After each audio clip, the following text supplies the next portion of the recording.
Sveiki, šiandieną mes lankomės Vilniuje esančiame Senamiesčio grožio salone ir kalbiname meistrę Jūratę, kuri turi mums kažką svarbaus papasakoti.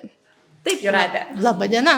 Aš labai noriu pasakyti, kas šiuo metu yra svarbiausia grožio industrijai.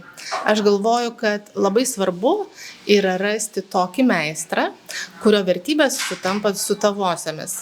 Pavyzdžiui, pas mane aš laukčiau, kad ateitų moteris, merginos, ir vyrai, kuriems yra svarbu tvarumas visų pirma, ne tik grožis, bet ir nepakenkti bei išlaikyti šiuo atveju nagų sveikatą. Taip pat natūralumas, kad nagai atrodytų lengvi, kaip natūralūs, bet būtų stiprus, ir be abejo atrodytų estetiškai.